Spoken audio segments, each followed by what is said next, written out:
of analysis, a lot of the best analysis from each and every person that is involved in this show. So, Koenyome Tune Inside, thank you so much for tuning in. Welcome, and feel free to voice your opinion live on Facebook at EBN TV.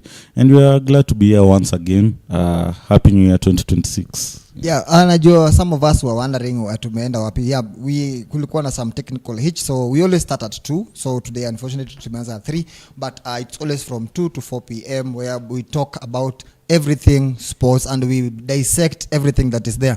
So Manu kumekuwa na story ya Aisho Speed. I don't know if you are following story yake, alafu how he has moved from African countries, now ako Kenya. Yeah. What do you think, what's the significance of this guy? Because I think he's quite followed by so many people. And you can say in terms of popularity, this guy is so popular. Kabisa. I think Aisho Speed 9 memfollow. I think his popular streams in various countries and places. He does wild things. Of course, hapo ndo ametambulika from the streams and the challenges anafanya.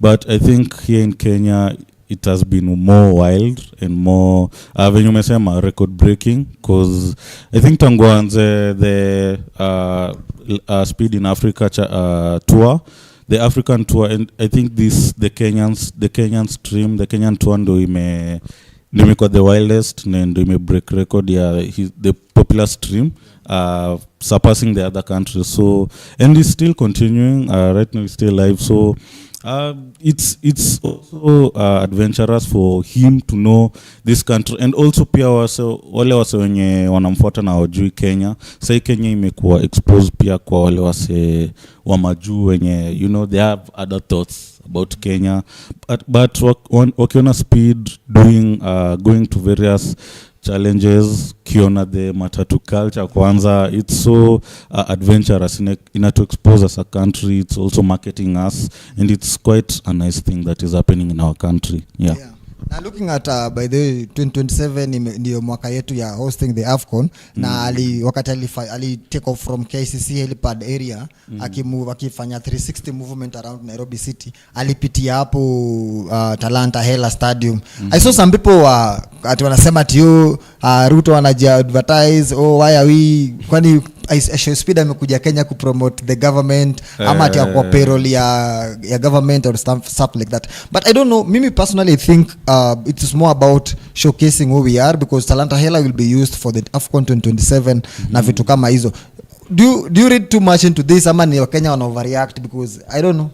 I think pia wase wanaweza kuwa na hizo opinions za like it's like the government is taking part, because I think venye tuliona mengia pale affordable housing, people now started questioning like anakuja huko kufanya nini? Okay, I know it was something that it was planned, but you know, it got a lot of attention because you could see, and also like maybe the police officers in the area like using excess force.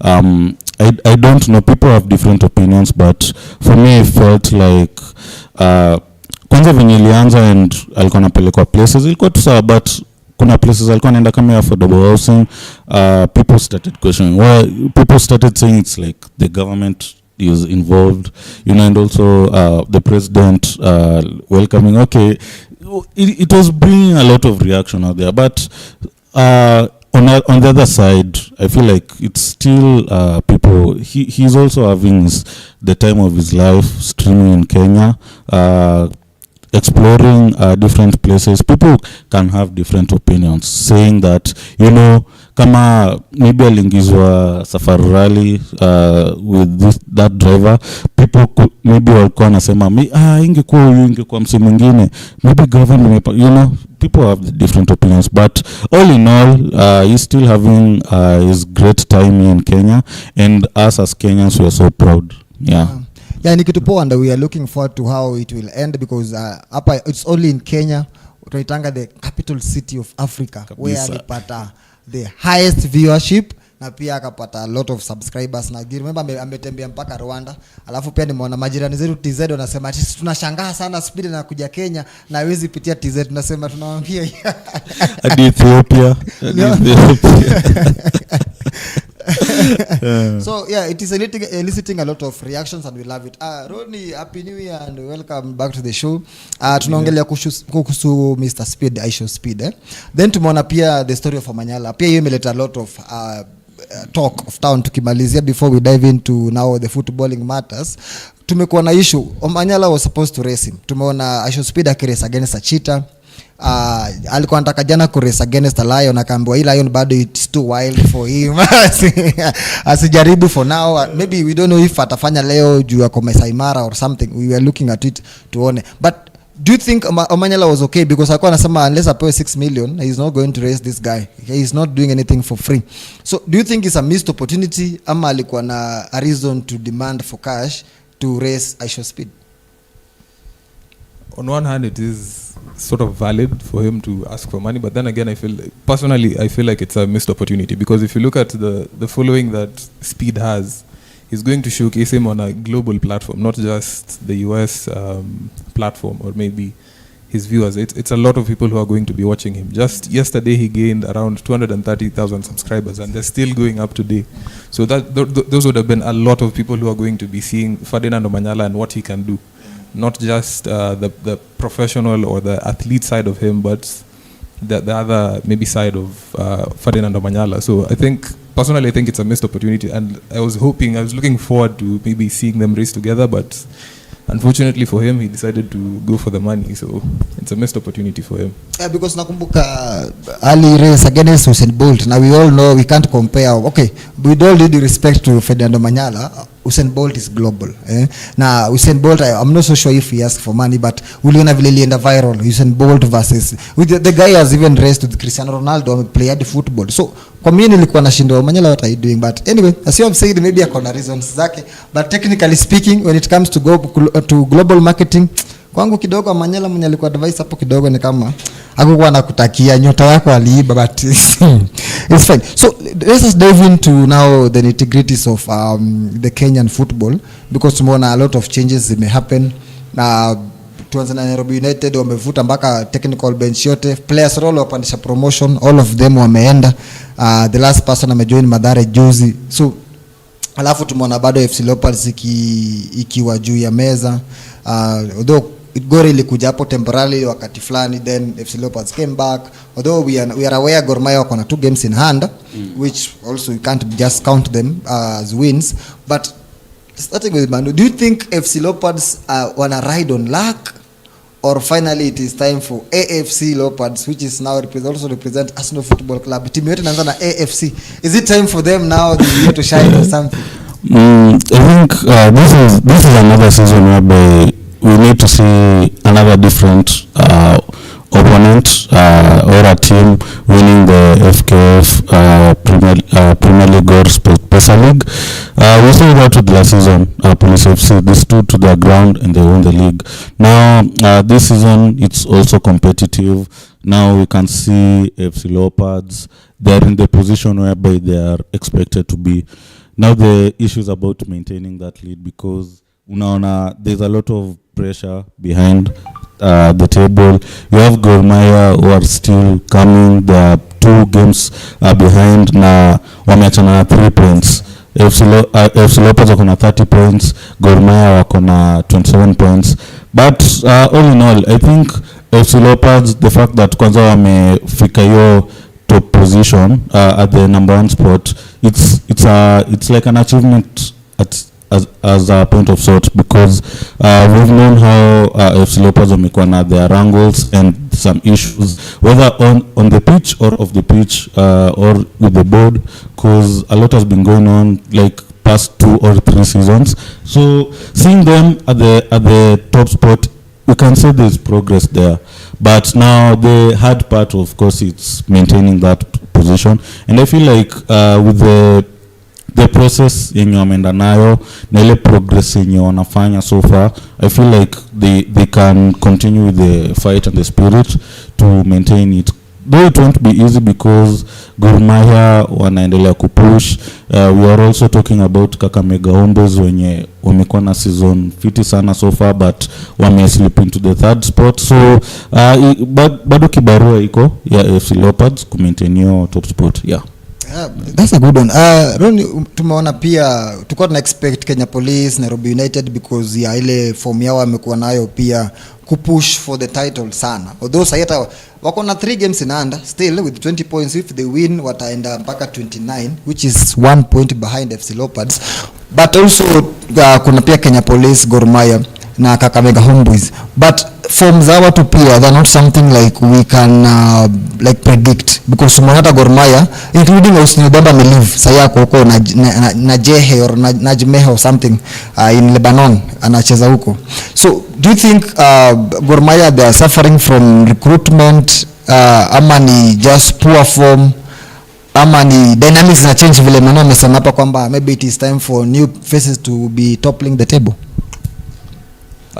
Partially I'll say it's down to poor form, but pia I will acknowledge that the league has been quite competitive this year. It's not the same faces that we've been seeing last season. Of course we saw a new champion in Kenya Police, but we're also seeing some new contenders coming into the league this season, and we're seeing them really pushing some of these teams, because you look at Gor Mahia, who lost to a newly promoted APS Bomet. Yeah. That was in some words unbelievable, because you would expect Gor Mahia to win such a game, but you see a small team coming in to compete against the giants in the league. So there's obviously a lot of competition right now this season, and I would not be surprised to see a new champion this season, in as much as I'm a fan of Gor Mahia and I would hope they win. But you look at FC Leopards, a few weeks ago they were struggling, getting draws week in, week out, but now they're at the top of the league. So there's a lot of competition going on over there, but I think Gor Mahia still have a chance to reclaim the top spot. They have 2 games in hand, right behind FC Leopards, so there's still a bit of time to go for the league. Alafu tukienda looking at tumeona the importance of the fans juu game ya Gor Mahia na Shabana juzi kumekuwa na 3.1 million gate collection. Hata tumeona Sambanta sasa mpaka saizi inaendelea hapa X, people asking mtu ameleta hadi ati juu Shabana they didn't collect electronically, wali collect manually, unakuja na pesa unaingia. So jamaa ameweka ma coins ndani ya chupa ati the 3.51 million ya Shabana ndio hii and stuff like that. So do you think how are my fans now with everything that is happening and how the league is so unpredictable, do you think like how my fans walikuwa mejifichanga under the cocoons, say they are coming in ama bado ni ile wave ya Chan bado inatufuata? Because sai kila mtu akona timu, huyu anakuambia Bomet, huyu anakuambia Shabana, huyu anakuambia FC, huyu ni wa Gor, huyu ni wa nini. Tumeona last time tukiongea hapa FC Leopards walikuwa wamefungua other 4 branches of the same. So do you think it is a wave ama ni now league ina take shape whereby now sasa everyone wants to identify with a team in the Premier League? I feel like right now people are now starting to like your fan zone inaanza kuongezeka. If you look at also the like jersey purchasing of jerseys and also the attendance of matches, unapata it's rising.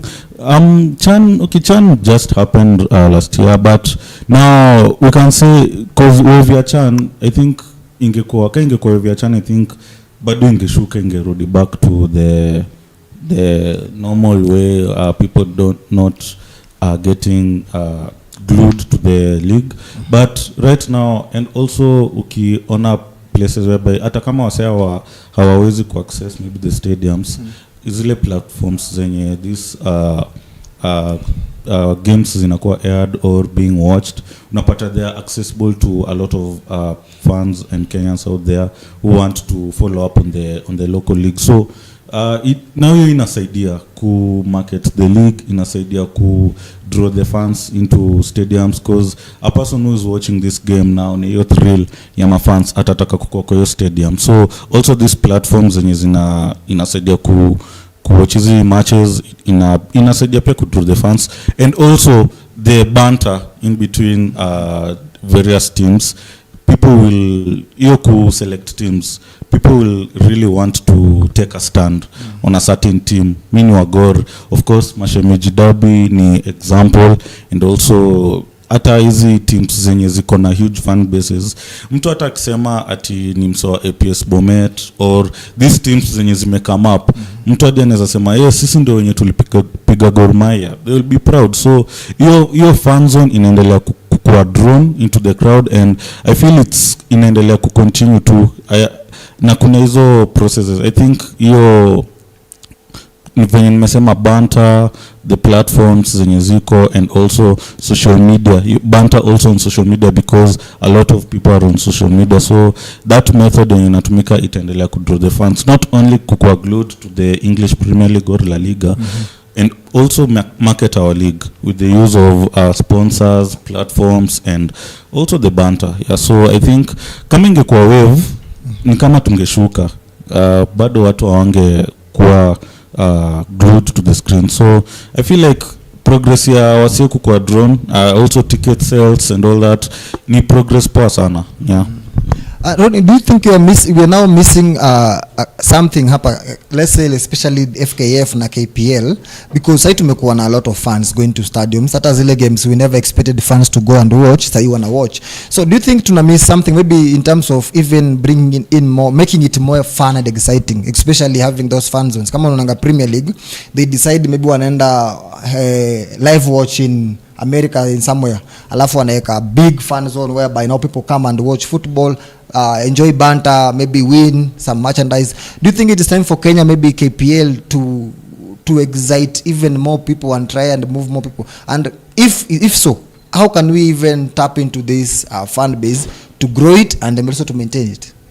I think CHAN is a small example of what Kenyan football could be if we grew it to a bigger scale, because you would see during CHAN walikuwa naeka screens maybe in town, there were viewing centers maybe along Thika Road or outside stadiums, and you come to the Kenyan Premier League, that's not really the same.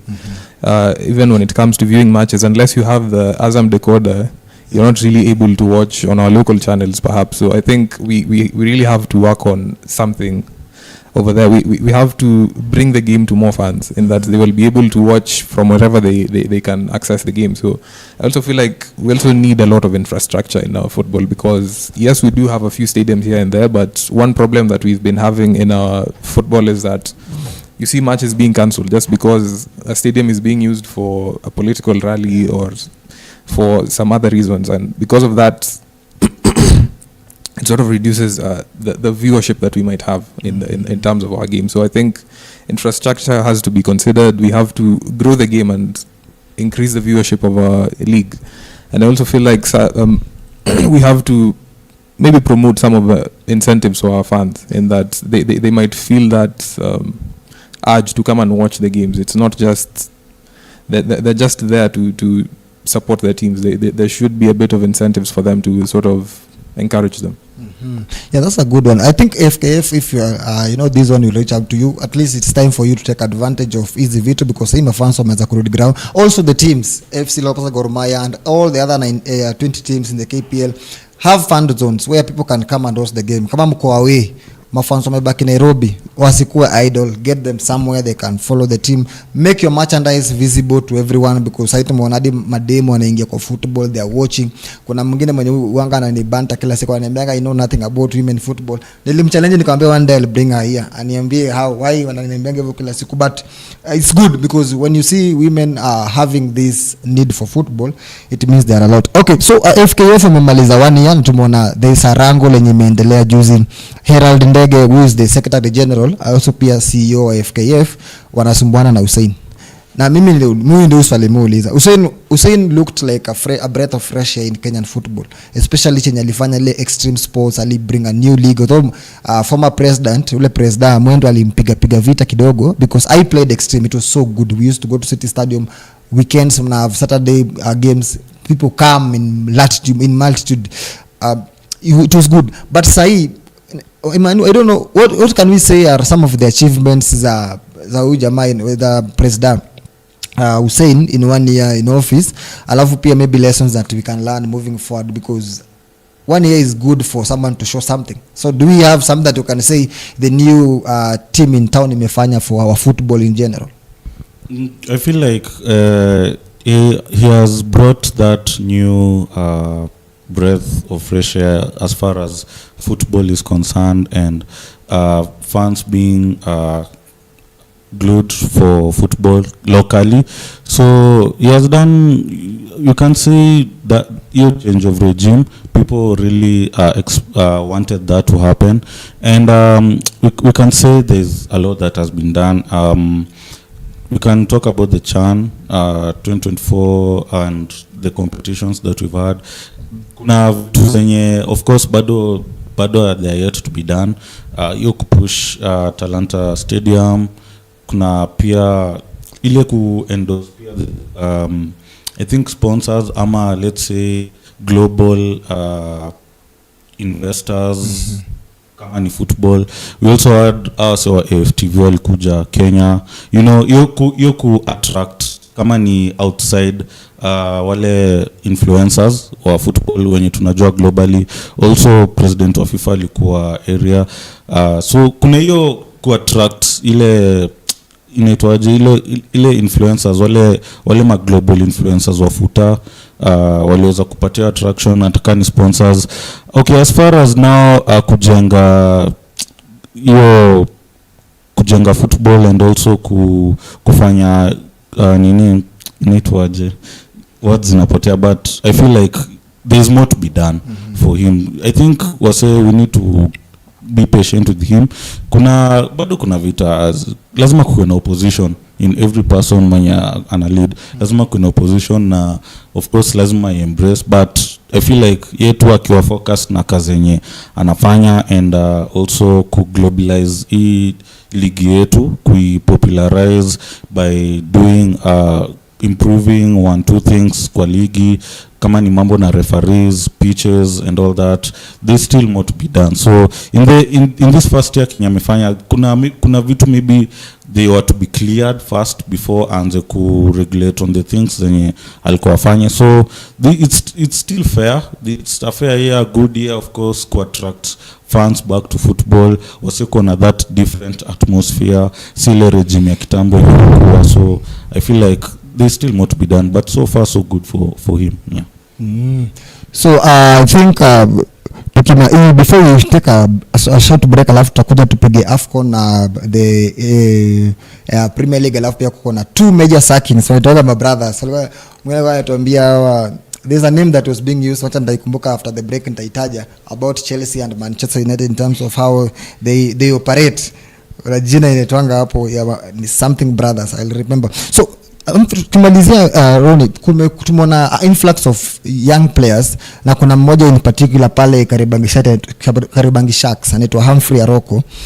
Jamaa ana score goals na is just 17 years old, amemaliza form 4 just last year. Although alipiga trials in Sweden na we don't know how it went. I don't know kama Sharks walimkazia siende or whatever, we don't know, but it's something that we will be keeping an eye on. Na but akona 5 goals na Sharks iko kule chini, but bao zake zimefanya Sharks sahii wako just loosely 2 points off relegation, in that if a team kutoka number 11 to 13, if one of them loses a match, then Sharks will win, wanakuja pale juu. Tumeona FC Leopards Kelly Madada, kijana mdogo sana hapa, anabeba team, scored a very important goal last week wakicheza. So what is the place of the youths and how can we ensure that tuna tap even more talents, because I think they can, if these ones are doing what they are doing. Na Tyson Otieno, FC Leopards, this space of youth kwa Kenya Premier League and how important it is. What can we do to ensure tuko na even more of them, and also pia embracing diversity in terms of how we gel experience and young people? I think one thing for sure is that as Kenya or as the Kenyan Premier League, we don't have a shortage of talent, and we've seen a lot of players making their breakthrough and making their debuts in their various teams. I think the only problem that we have is maintaining and growing these talents, because you look at players like, let me say, Aldrin Kibet, you look at Mohamed Baber, these are players who are playing in our local league, but maybe due to one reason or another they felt like they would be better off playing in another team or even in another league, because you look at the infrastructure over here and you compare it to other countries, it seems there's a bit of a gap between these two systems. So I think the one area that we have to focus on is growing our infrastructure, because if we do not have the highest level of infrastructure, the highest level of quality in our league, then any player who's going to be offered an opportunity to go play in Spain or even Netherlands or Sweden, wherever, they'll obviously take that first chance. We saw Bayer who opted to go play in Tanzania, and yet they are just our neighboring country. So I think we really have to grow our infrastructure and increase the quality of our league. Yeah. So that's good. I hope everyone is listening to this, and it's a conversation in it to push even more, because I think it's very important. Ukiangalia what the youths are doing, we respect the old generation, wale experienced players, we respect what they are doing kama kina Victor Mune, but also we are just happy when we see young people, young footballers just making it there, because some of us ile wakati it was not easy. You need to know someone who knows someone that knows someone, ama your father or your uncle was a footballer and upenye. So sasa tukiweza kuona it's more about footballing ability, then kuna time ilikuwa kama wewe ni mfupi, you're not even making the cut. Watokengala kina Kilimadana, they are not that so refu, and they are making the cut and they are doing so well. So I think it's a nice move. We will continue pushing even more, tuangalie even how can we start it from under 13, under 15, so that by the time mtu anafika under 17, over 17, they have the basics. So we're taking a short break. Then when we come back, remember Afcon in Morocco, it's heating up. Tumebakisha 4 of the best. My favorite team already bado iko pale, niliwaambia mimi ni Egyptian na Mo Salah is doing his thing, alafu pia Morocco is doing very well, Brahim Diaz being the top scorer with 5 goals. So there's a lot to talk about. Nigerians wamejaa pale X, they are behaving like this thing already ni yao, they are not being told anything by anyone. So there's a lot we are going to talk about. So we will be right back after this short break. See you in the next one.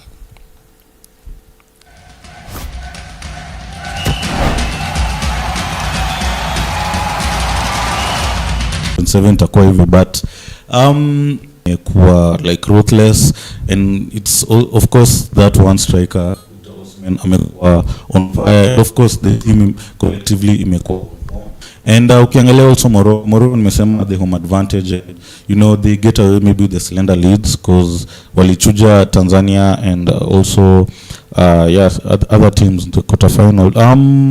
Egypt pia they've had a good run, but I feel like pia nikao liponia kiasi in the beginning of the competition, uko in the group stages, specifically your game ya Zimbabwe venye walianza. I think Zimbabwe waliwapea a match that they can't forget. They had to dig deep, kina Mamush na Salah and the others, and they were able to win, and they have had a good run. So it's quite a tight affair in this Afcon 2025, because unapata sahi tumebaki na the heavyweights, and it's well balanced because unapata it's now the North African and the North Africa versus West Africa, and it is well like balanced, like Nigeria is a West African team, Morocco is a North African, so it's like the West versus the North, like very well balanced. But we'll see, because Wednesday ndio semifinals zinachezwa, and we specifically hiyo match ya Nigeria versus Morocco. Okay, Senegal versus Egypt, of course hiyo ni match ingine yenye watu watataka kuona, but I feel like Nigeria versus Morocco ndio match watu watataka kuona, because Morocco you can say maybe wanaponea na the home advantage, and you know they are getting good results, but Nigeria and this guy Osimhen, you know, and their team wamekuwa ruthless with the teams that they face. So hiyo ndio match in command determine like either Nigeria or Morocco. Mwenye atapenya, not that I'm overrating the other teams, they can also win the Afcons, but emphasis sana iko kwa hiyo the other semi-final, Nigeria versus Morocco. But so far Afcon imetupea a good time, competition imekuwa fiti, some moments. Wa DR Congo manze mwenye anasimama kwa match like Afcon never failed to disappoint us, like we will not get away with moments, and you know, of course we had that time yenye walikuwa knocked out, and this guy ali-celebrate ni kama na wamok, but it wasn't the case. Alisema it wasn't the intention. So there have been moments manze in the group stages, referees manze, and the controversies here and there, a lot. This Afcon has a lot we can talk about it, and I think time is not on our side. Tukianza kuongelelea like from the top up to where we are right now, I don't think time will allow, but it has really haija to disappoint mpaka sai. So I feel like right now we have tasty fixtures, and we next week we'll be here to analyze zile teams in Stabaki. Yeah. So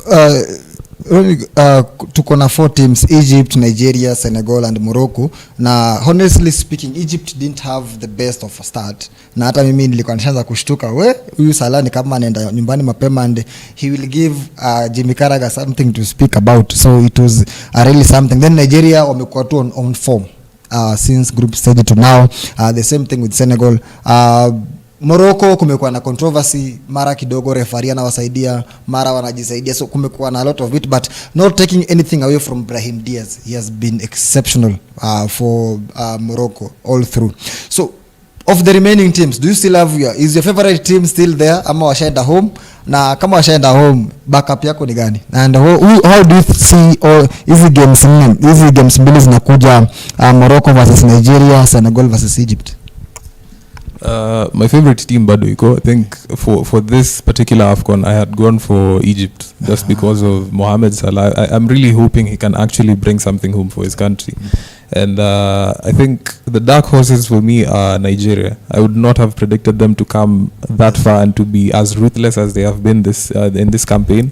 So credit to Nigeria and also credit to Morocco. Yes, there have been a few controversies here and there, but I think they've been quite good. They've taken serious advantage of playing at home, and now they're looking at hopefully playing in the finals, though it's not going to be an easy feat for them because they're going to be playing a very good side in Nigeria. So it's a match that we're really looking forward to, and may the best team win. Jumping guns, because we have like 10 minutes to sum these things up. Tumeona Manchester United, yes, walifuta coach Amorim went, na pia Maresca pia alienda.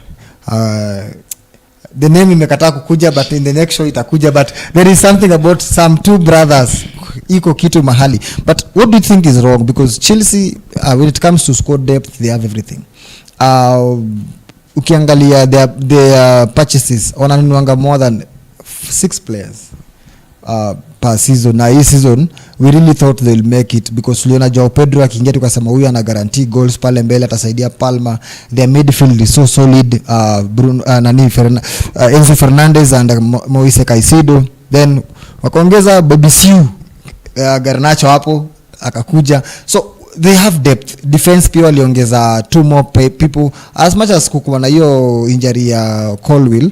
Then when it comes to Manchester United also, we had Amorim big giving in time, akaongezewa firepower because according to him last year, if Manchester United could have scored more goals, they could have won more games. So wakaongeza bao 20 za Mbumo, then wakaleta zingine 10 za Kunya, so that is 30. So people thought that finally we will see different systems, different outputs, the two teams. So and then looking at generally the Premier League vile iko, only Arsenal wamekuwa consistent, the other teams wamekuwa kisuasua. Although that's one, hata Manchester United with their points, they are still in the top 6. Chelsea are still there. So mimi tuanze hapo ndio tufike kwa road. Do you think when it comes to Chelsea and Man United, is it system failure, is it management, is it tactics, or what is just wrong with these two teams? I feel like both teams ni kama they have one thing in common, like the problem that is going on. Maresca being sacked, as in ukiangalia the way these coaches wali leave the club, it's like almost identical, because Maresca, after having a bad result, came to the press, made a rant, disappointing one, and next day he's gone. Same case to Amorim, had a disappointing result, came to the press, looks like he's disappointed with what is going on all over the club, almost exposing what is happening, and the next day or few hours later is just off. So I feel like these coaches or the managers coming out and phasing out their frustrations to the media, something tells you like it's the apotoju in the board, the owners, your connection kama he click, and it feels like, and for Chelsea, for me, I feel like for Chelsea it's worse. I've been talking about this for like, I think also last season in this show. As long as nilisema tu maybe I'm waiting for a day where they'll prove me wrong, but as long as Boyle is up there, I feel like they'll still, even if the coach comes and just performs at a later sudden impact, and then as they continue, unapata coach anaenda to mid-season out of nowhere. So it's like the board ni kind of kuran the club at their own game, you know, their own decisions.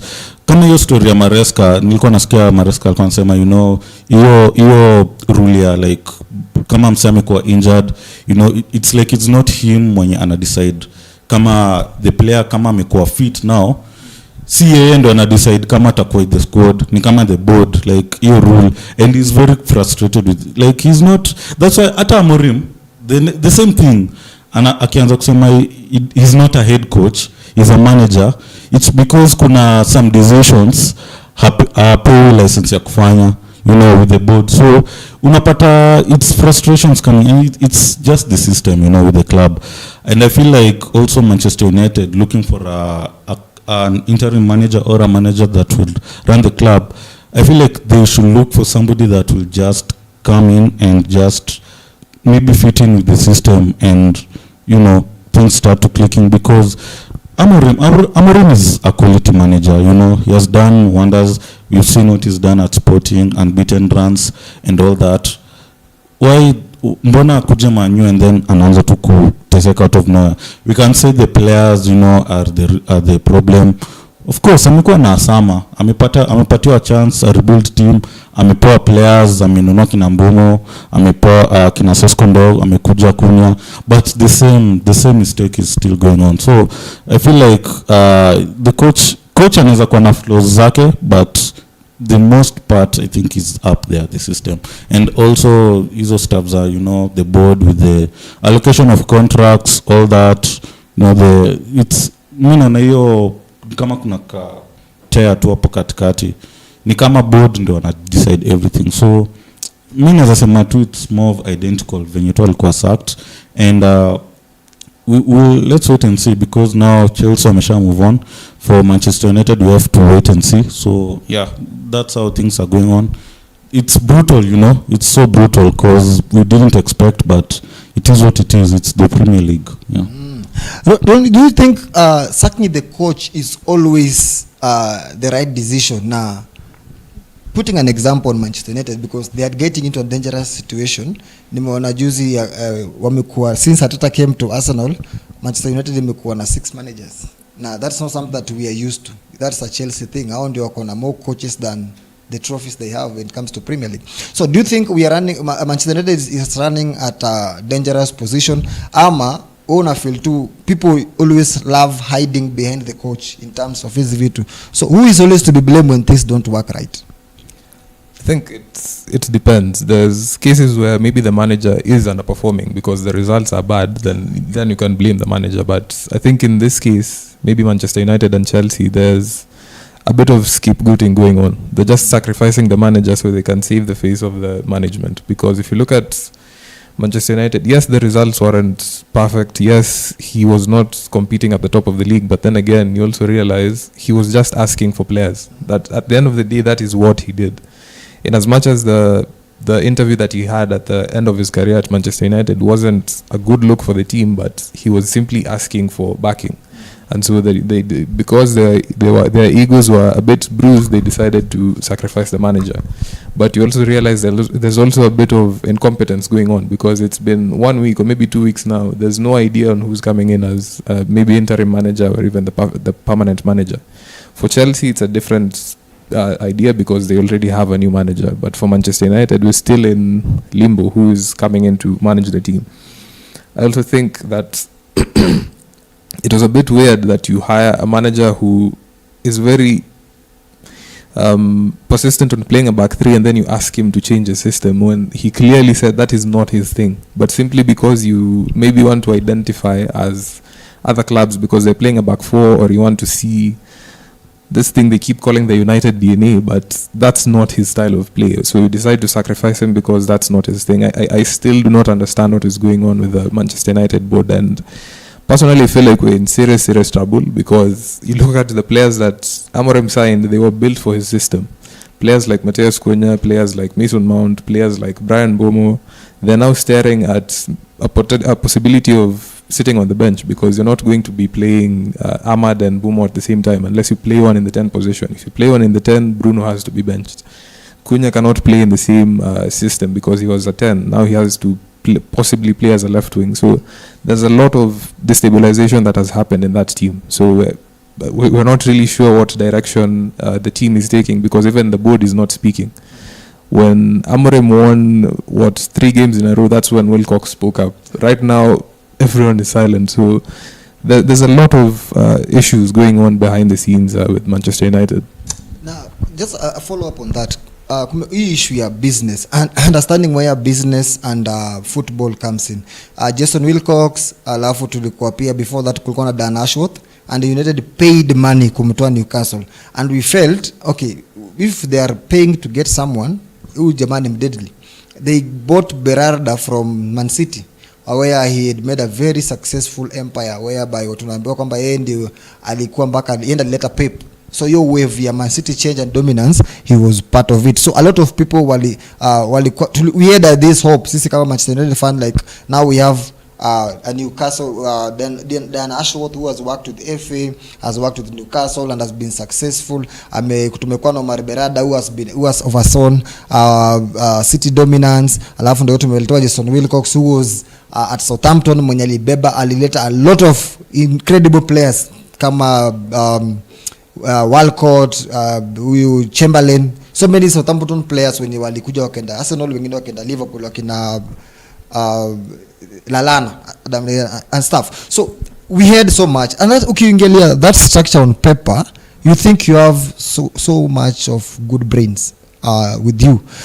Do you think also having too much of people wenye wamesoma wamecheza mpira kwa kitabu other than from the field, like let's look at Bayern's structure, whereby you have to be for you to ascend to any position of power, you must have been a former player. So do you think that is also a concern for United, because they have the technically brainiac people, hata ule Christian Weivel, huyo our head of transfers, ni watu wenye wajacheza ball but they know football, na blend ya people wenye ni former footballers. Do you think that is also a culture that should change, it goes beyond just the people that we hire?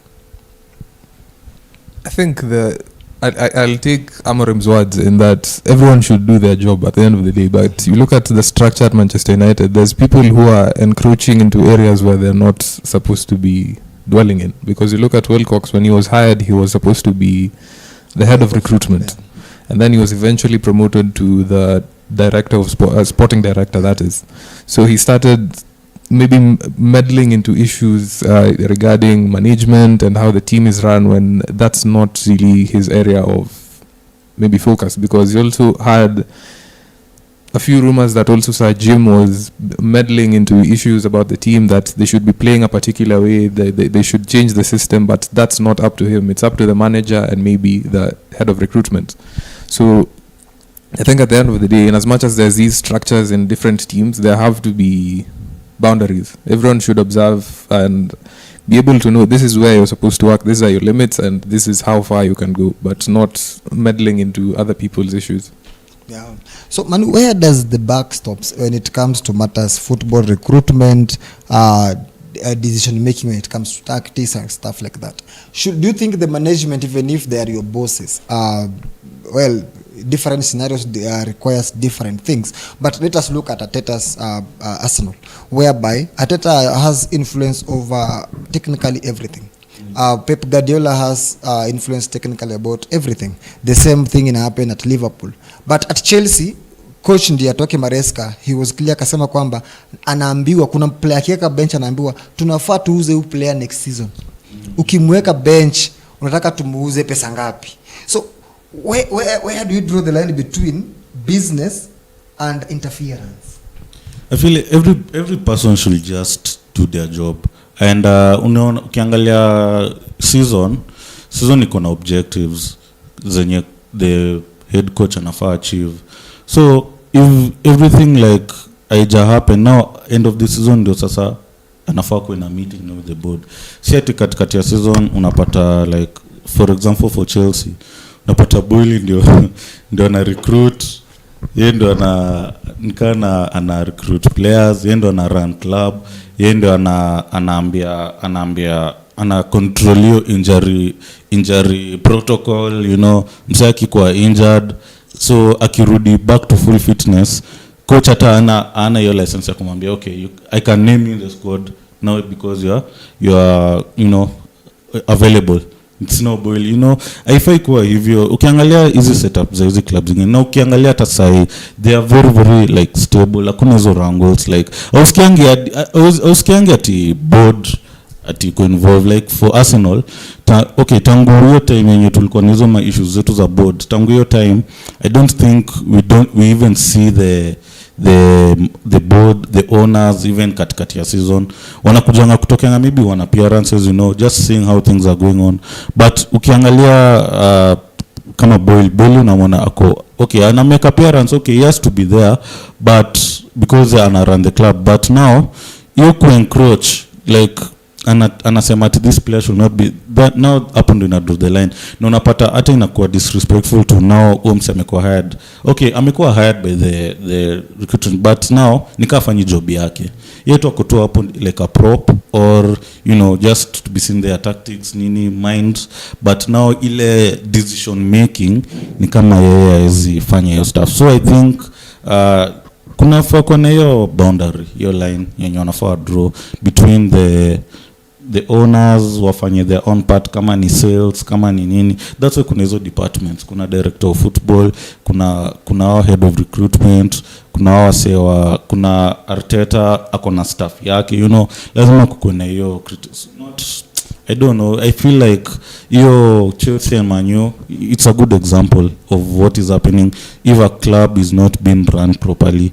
Yeah, and feel like the fans also should raise their voice, because fans pia wanakuanga na voice. Yeah, I feel I'm talking like this because Arsenal were in that stage and Arteta that time alikuwa in his worst and the owners are not there like doing anything. So fans wakianza riots na protests or voicing their opinions, we have social media, you know, and ukiangalia platforms za Man U kila mahali, they are very frustrated.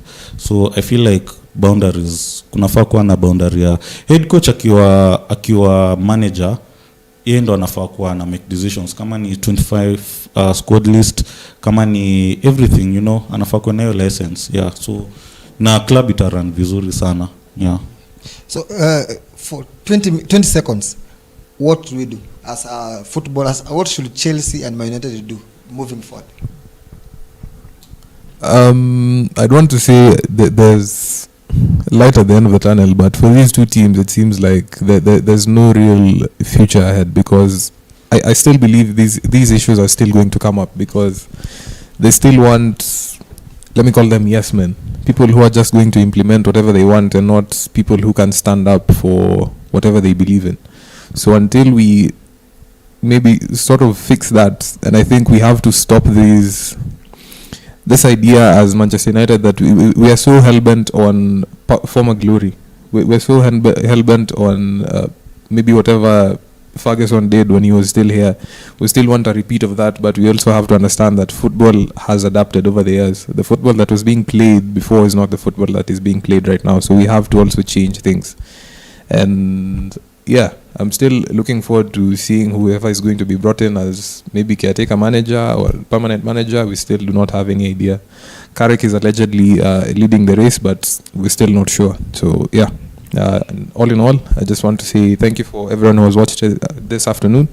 Thank you for tuning in, and see you next week, same time, same place. God bless you. So just to sample some of your feedbacks very fast, tuko na Pamgach, a very good friend of the show, anasema good to have you back, Team Scoreboard. Sisi watu wa Chingwe, and Arsenal are just having the best times of our lives on top of 20. By the AFC na, if you are an AFC and an Arsenal fan, dunia yako inakaa tu vizuri bana, but it's fine. So okay, at least I'm an NFC Leopard fan, so I'm just suffering from one side. Then Marcos Martin asema following, not forgetting the Man City 10-1 FA Cup win. Yeah, it was interesting, Exeter FC, but unfortunately we can't talk about that, but ilikuwa mzuri kupiga mtu bao 10. I think that's a record because that's 9-0 ya Man ilikuwa 8-2 it's a record. Nekeyo Janet anasema following from Kitengela, welcome so much. Makila anasema loving the show, watching from home and amazing work guys, thank you so much. Yamisho anasema Matetei hapa Nandi kushadunda. So thank you so much for joining in and also for your inputs. It's very very important, and I think it is a crying call for the two teams, Chelsea and Manchester, because I remember Manu was supposed to sell Anthony Marshall, and the owner akasema I like that boy, don't sell him. So so there's too much of interference, mpaka coach anabaki okay, what am I going to do? So you're not using a player is always injured, is not part of your plan, but uwezi muuza because the owners like him. So you are like, are we playing football of liking people or are playing football of produce? So it is always very very very complicated. But thank you so much guys. We have to close